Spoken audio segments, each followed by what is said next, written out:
In today's video, we will be carrying on with where we left off at the last video, where our mill transfer had arrived at the lower yard.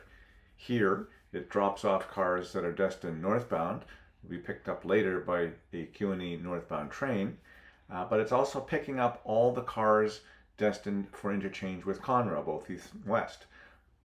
In the second half of the video, I will give you an update on what we've been doing on the new paper mill extension, mostly continuing on with assembly and painting of some of the major paper mill buildings.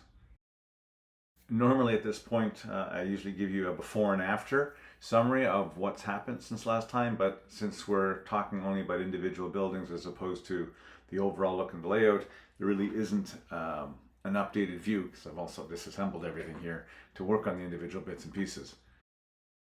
Instead, we're going to take a few moments to have a look at the switch list for the lower yard. This gives you an idea of what the lower yard switcher has to do to build out the revised consist for the transfer run back to the interchange yard. The cars that I've highlighted in yellow are the cars that have been released and that are destined either east or west on Conrail. So those are the ones we're going to focus on. The rest of the switcher will pick up later as we got to get this transfer out of the yard before the Q&E northbound train comes in. So it looks like we have a couple of cars from the Shingles plant that's just down the road from the yard. We've got a covered hopper from the feed mill. There's another covered hopper of an empty clay car from the paper manufacturer. There's an empty jumbo tank car from the gas distributor, and a couple of reefers from the food distributor, and one covered hopper from the bulk transfer facility.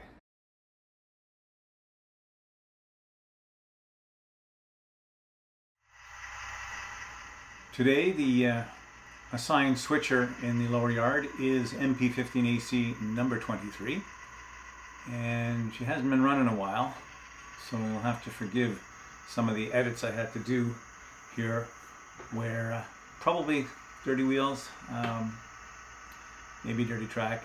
It's been a while, but I've tried to hide up those slip-ups as best I can with post-processing. I will get around to cleaning her wheels. One of the things that's different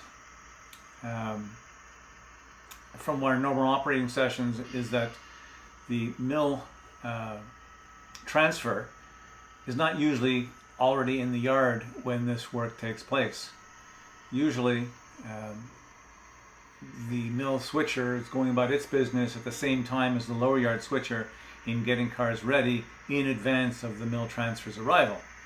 So we have the main track is occupied here, and it's one less track for the switcher to use to get around the yard and do the things it needs to do. So it's a bit more challenging, but it is still possible to get this work done with the main line occupied.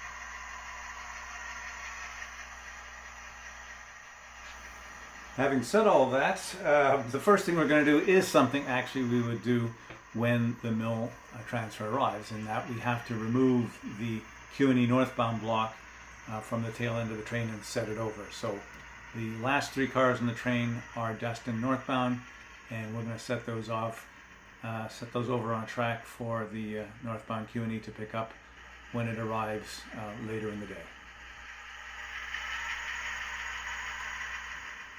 One of the things that's almost impossible to edit out in post-processing are the headaches associated with these hidden magnets under the track. I've talked about these before, but when you're doing switching and the cars are not heavy enough, or there's not enough tension between the couplers, they'll often, as you see there, want to uncouple, even if you're pulling them through across the magnets.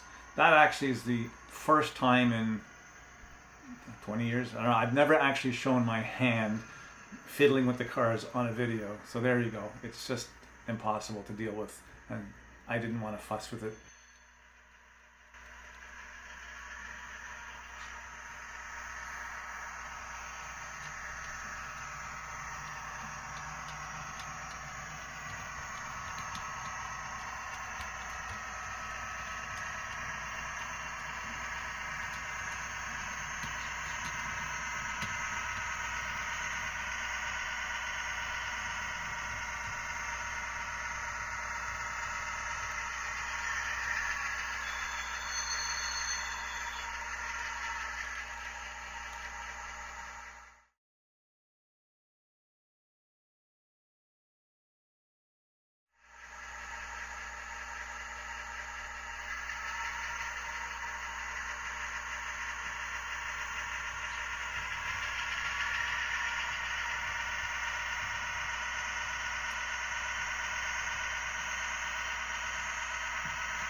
Here comes one of those stalls.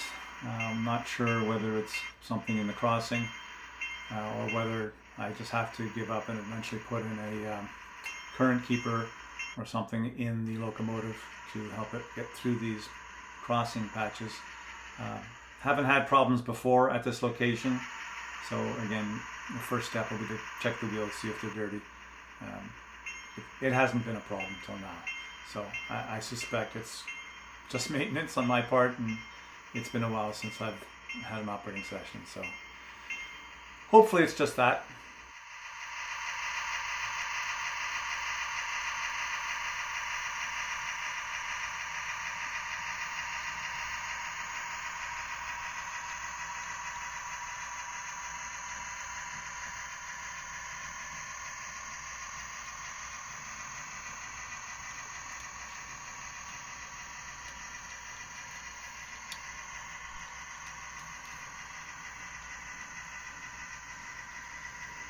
Here's an interesting move I always like to do.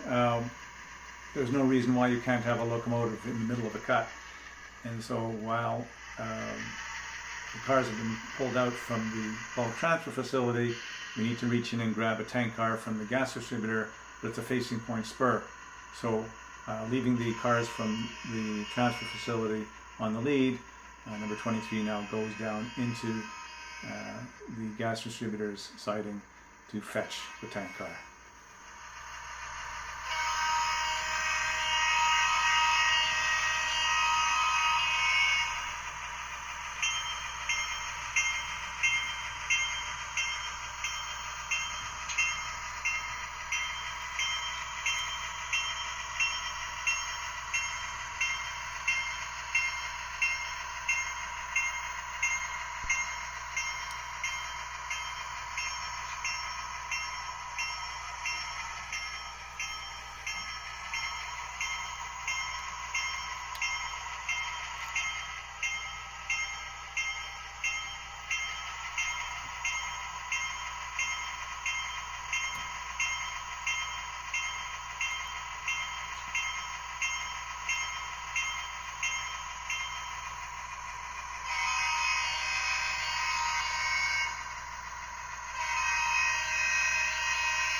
We're just going to stop here for a moment to close the switch behind us, and then we'll move on and bring these 4 cars up to the yard.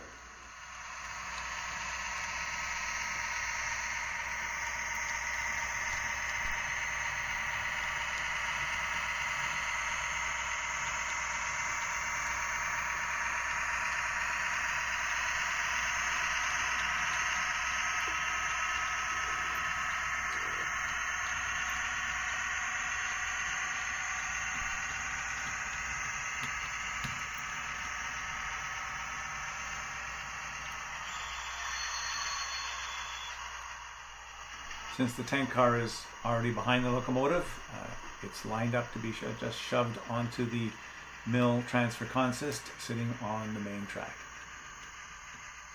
We'll have to run around the other cars in the yard before we can add those to the train.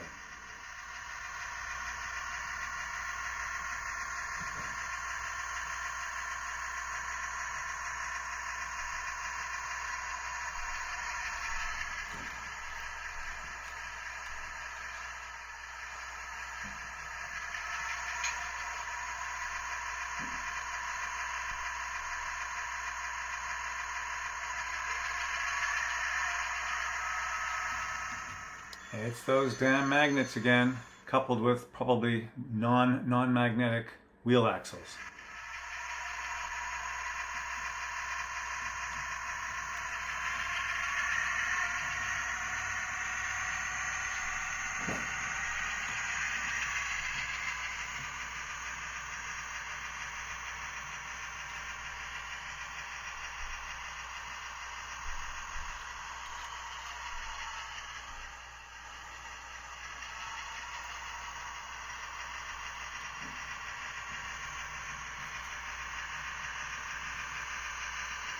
Just stopping to magically throw a switch.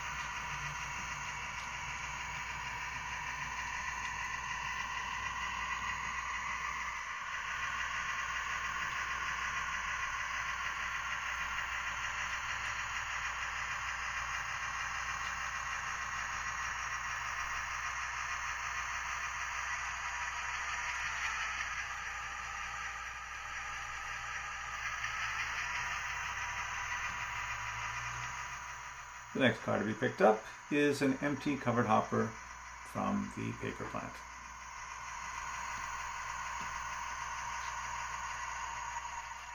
It's at the very far end of the spur.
You can see that now all of the yard tracks are occupied, so we're going to have to double over some cars to create a clear alley to get through the yard. We know we're going to need that because the next step is to run off down the road to the Shingles plant to pick up some cars, and we'll have to run around them when we get back to put them on the tail end of the outbound transfer.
Alright, so we're going to stop here at the yard office for a quick break. And while that's happening, we're going to get the transfer crew to shove back on their train to make sure that they're clear of the turnouts to allow us to pick up our caboose and head down the road to the Shingles plant.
We need the caboose because it's a shoving move on the way back from the Shingles plant to the yard. And you'll notice that the caboose is still in primer gray. It was pressed into service when we opened up the new expansion of the railroad, which used up one of the spare cabooses for the mill transfer. So we will get around to painting this one up. We have the decals, that's not a problem. It's just finding the time to get this paint booth set up and get it done.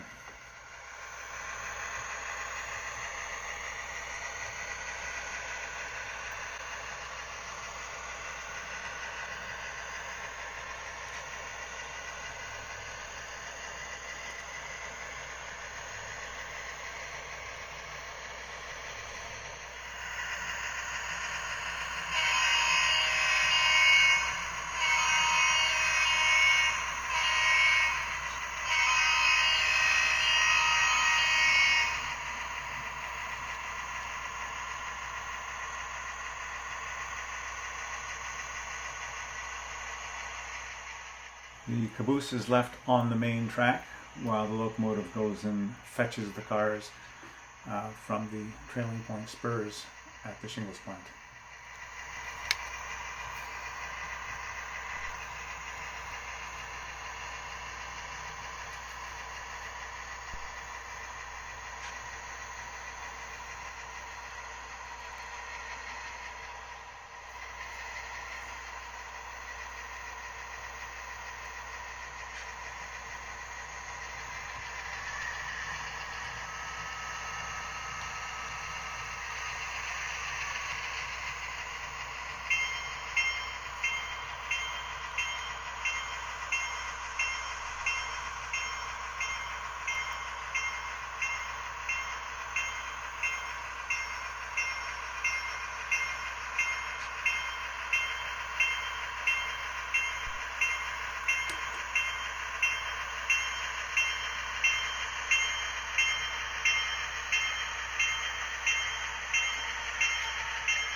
We only need the first two cars, so we're going to leave the third one on the siding to continue unloading.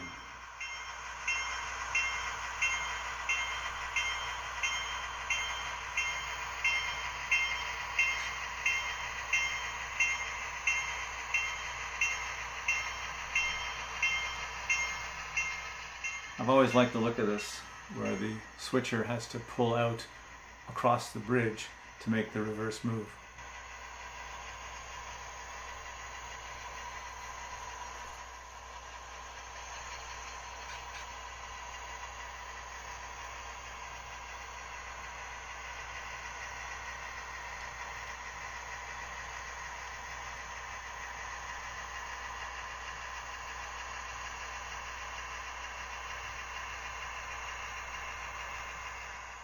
Once we are coupled up to our caboose, we will highball it back to the yard.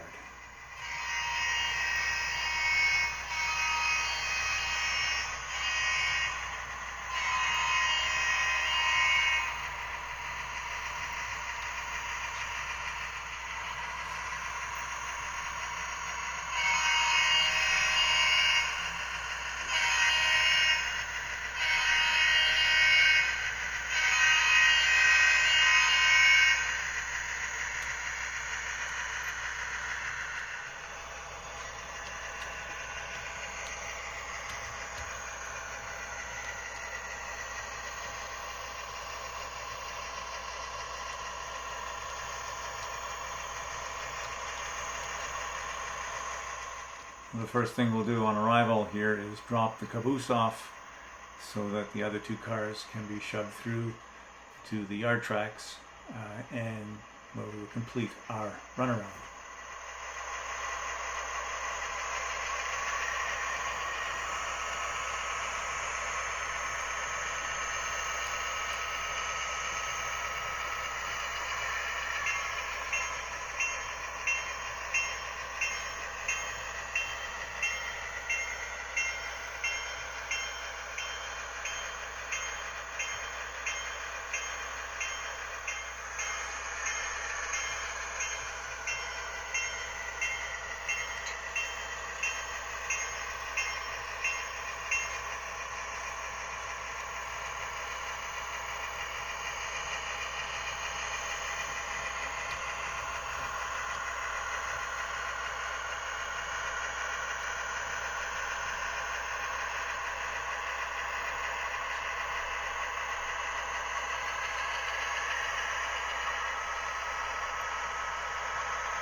And now the runaround.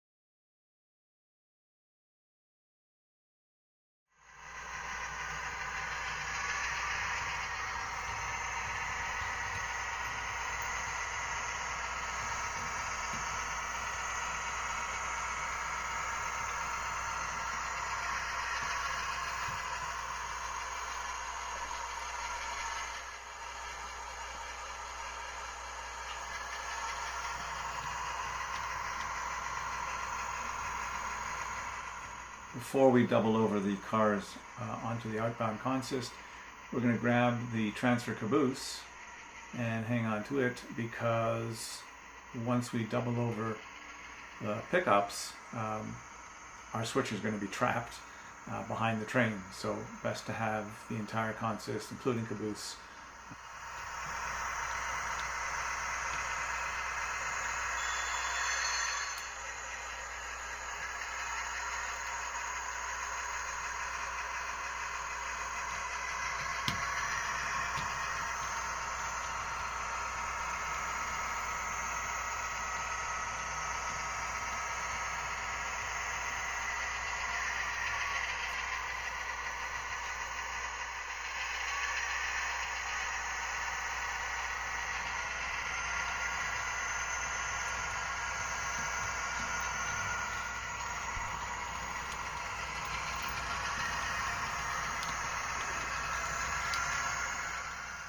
before we expanded the layout and punched through that hole in the wall, we weren't able to make moves like this. So all of the switching had to be done from the other end of the yard. This in fact allows us to have 2 yard crews assigned here in busier periods if necessary.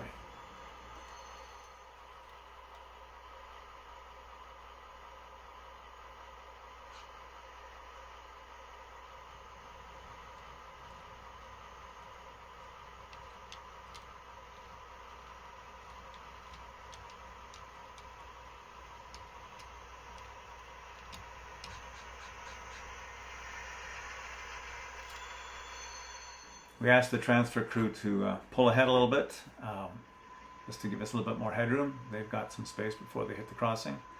Also shows that we didn't actually couple up, so good that we checked that.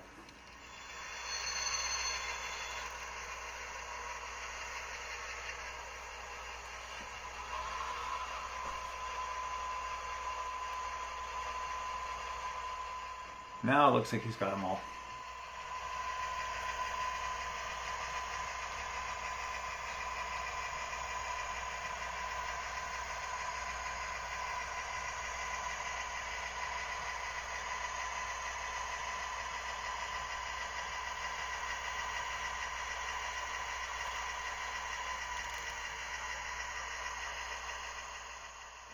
Like I said before, we're trapped until this train gets out of town, but it won't be long. The transfer crew is just getting a coffee and they'll be on their way shortly.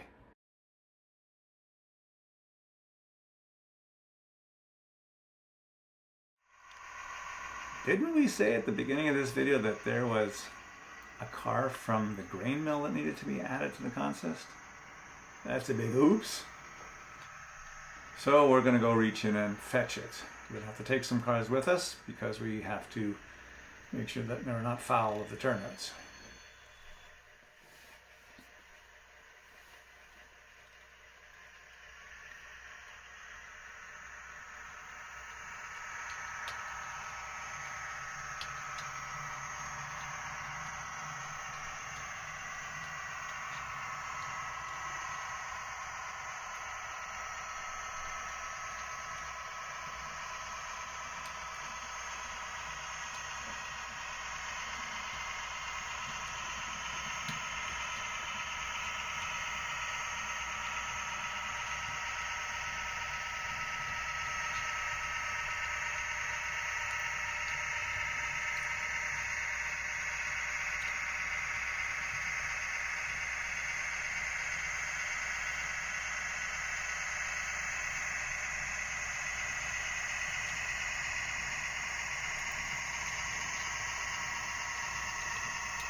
Now, one of the things I've forgotten, since it's been so long since I've had an operating session, is that it's really not a good idea to switch with this particular transfer caboose because it also doubles as our track cleaning car.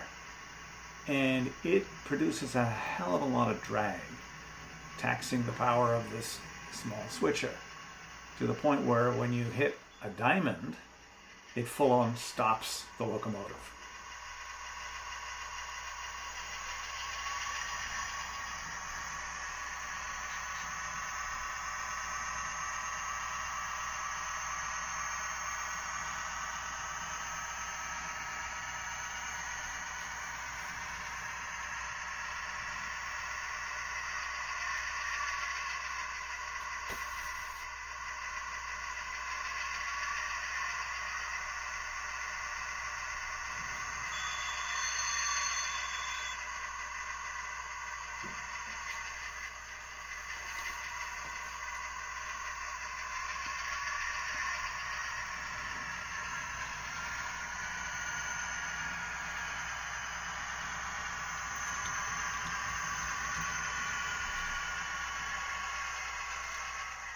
Now this time, I can't blame the caboose. I shouldn't have stopped on the diamond. I had stopped the train here just to make sure I wasn't coupled onto too many cars out of the grain mill, and I got stuck. I couldn't start her up again.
Now we're done. All right, hope you enjoyed that. Next part of the video here is a bit of an update on what's going on with the extension. Starting with the water tower. At the end of the last video, we hadn't yet installed these metal pins that come with the kit that simulate the wires that crisscross the tower to give it stability. So I thought about it for a while about what am I going to use to connect these, and I decided on using contact cement to give it a bit of flexibility, because I've seen towers like these where the wires pop out if you use ACC, but all you need is a little dab on the tip of each wire and they fit snugly into the gaps that are created in the plastic. Once the glue had dried, I gave it a coat of aluminum. I still haven't decided if that's what I want to keep it. I'm still toying with the idea of painting it white, but I'll let it sit on the layout for a while before I decide.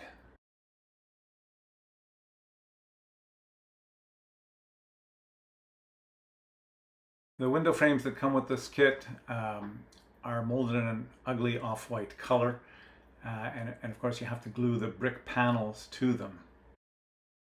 I toyed with the idea of using a black wash to give it a faded or dirty look, but ultimately gave up with that, masked the brick sections, and just spray painted them black. I think this gives it a nice even look, and there's still unpainted sections that can be used to hold the glue in place as you connect it to the frame of the building. And once that is done, the window panes themselves can be glued to the back.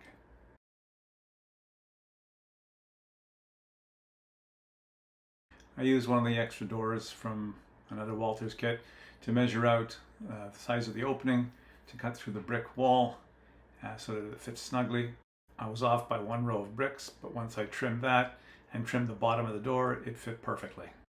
With all the handling, the door acquired a natural, dirty look, so it doesn't have to be weathered. And I trimmed it with a set of bellows, also leftovers from another Walters kit.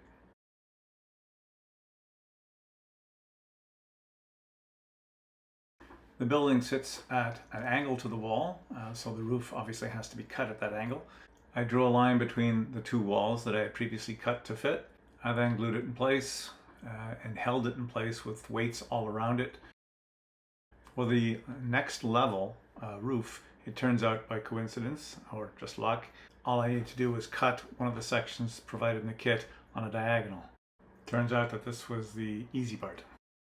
To glue the inside wall section that's provided with the kit, you need to first install the underframe. I also needed to trim one corner and rebuild it because it was hitting the wall. The next piece to be glued in was the alleyway wall, if you will, but the top half needed to be trimmed back so the bottom half would meet the front wall at a clean right angle. The masking tape is used to hold it all in place while the glue dries. The real tricky bit of the roof is the third level, or the top level, where I had to measure each of the sections as it was in place, installed on the layout, and do my best guess that it would fit. So this is a tracing or a drawing from those measurements on a piece of craft paper. A quick check of the pieces I had left over or from the kit clearly demonstrated that it's not going to be an easy fit, or at least not as easy as the first section was. So I cut out a cardboard version of the paper version so I could trim it where I needed to get it to fit. Any guesses as to where I got that nice long section of cardboard? Perfect! Once I was satisfied with the cardboard template, I set about trying to find the smallest number of largest pieces of roofing section I could to fit the bill. I quickly realized that I'd have to cut out the sections that I need to keep for the second paper mill building before I knew what leftovers I might have to fill out the roof of the first building. And so with all the spare pieces I had at my disposal, I began to piece them together in a way that I hoped would minimize wastage. Luckily, the angles seemed to work in my favor. And here's the finished product, at least for the first half. There's still a piece missing that goes to the left of this. Before I could move on to that smaller second triangle, I needed to make sure that this big piece would be self-supporting. So I created 3 columns out of gator board and glued them in place beneath where this section of roof was going to sit. After I was comfortable with the fit of this section, I could then turn my attention to the next piece, but that depends a lot on exactly where it lines up with the main section of the building, because remember these 2 pieces here are the sections that slide in through the backdrop, and so the exact measurements are a bit iffy. I tried to firm up the connection between the 2 joints by splicing a strip of styrene at the bend between the 2 here. Unfortunately, it turns out that this very weak glue that I'm using takes the paint off the bricks when it oozed through the joint. Luckily, I was able to touch up those bricks with a red Sharpie, so now it only looks like it's weathered brick. My second try to firm up the joint between these 2 pieces, I used the template, the paper template, to make sure the angle was right. I then used the same template to cut out a styrene roof section. Because I was unsure of the exact measurements, I cut it extra large, figuring I could trim it back to fit. I traced a pencil line from underneath and then allowed for the thickness of the walls before cutting. Here's a look at the test fit. Looks okay. Somehow I still managed to be off by about 1/4 inch. I fashioned a small lip on the small section so that the large section would sit on top of it. Fortunately, that small gap is not visible, even if you're standing on a ladder looking down from the valance.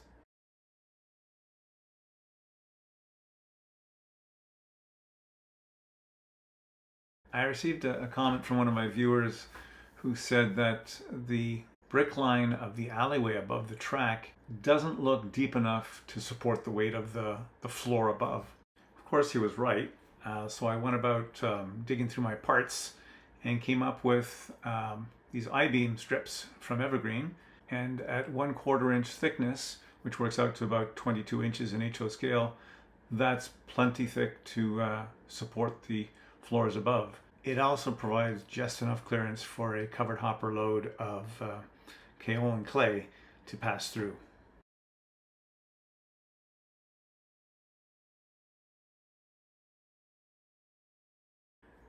As you already know, there are quite a few buildings in this scene that are basically white, and there's more to come. The big gaping hole in the middle is for the craft mill, which will also be a big boxy white building.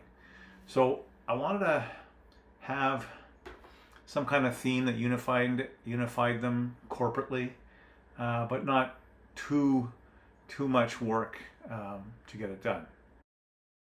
I took inspiration from some of my favorite YouTube channels, like NS Modeler 24, basically plain white building, and the only real modifications I can see are a dusting of weathering. So a very simple approach. More inspiration came from prototype photos, again through YouTube channels. This one's from my Finger Lakes Railway layout, where you can see a very heavily weathered green stripe on an otherwise corrugated white aluminum building. I actually like this concept very much, but the thought of masking the white that's already painted to create a green stripe and not getting the green that I would apply to bleed under the masking tape, because remember this is corrugated, there's a high chance that I'd get a very nasty rather than a very straight line. Of course, a good dose of weathering could camouflage any poor separation lines. For now, I've settled on a very simple model, just accenting the roof lines and the areas under the windows, as well as the windows themselves and the doors themselves in a dark green color. And the darkness of that green can be varied depending on how many coats I put on. So far I've just been doing this with a very fine brush, mostly out of laziness or not wanting to set up a paint booth or even getting a rattle can in the appropriate color. Anyway, this is where we are for June of 2025. We'll be back again next month with another update and another bit of operations. See you then. As always, thank you for watching. If you enjoy layout improvement videos, here are a few others that you may find interesting. If you're not already a subscriber, you can click on the logo on the top right-hand corner of your screen.